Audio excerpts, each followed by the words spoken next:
على رأي waxay ugu dambeysay isagoo halkan madaxtooyada yimid oo induu ka cabanayo indhaha la iga caawiyay madaxtooyaduna isagoo xildhibaankii golaha wakiilada ah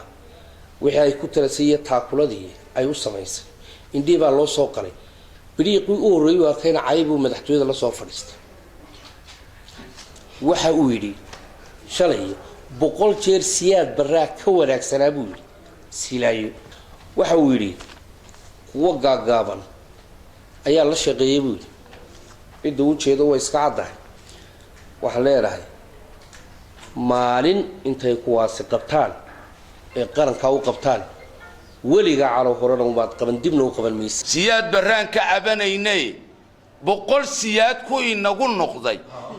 oo kuwa yar yar oo gaagaaban haysta ayaa dalkii u soo baxay marka haddii si kasta aayatul kursi kasta lagu akhriyana waxba laga qaban kari maayo waligaya aniga xirsi marbay waxna naga dhaxeeyeen waagaana sharaf buu sameeyay waa Soomaaliland way maqashay waaga indhuhu dhiikarku igaga dhacay 2 days buu igu dhameeyay oo ilaahay ogaa siyaasadii dibaddana zero baan kana dawladaha jaarka oo dhani xidhiidh wanaagsan mali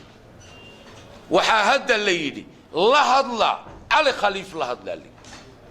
hadla la yiri Ali Khaliif nimankeenii dawlad Soomaaliland baan nahay lahay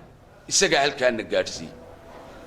dawladda fashilan baa halkaan gaarsiisay iyo inamada yar yar ee horboodaya ee waan soo saxeexnay waan dhamaynadaaya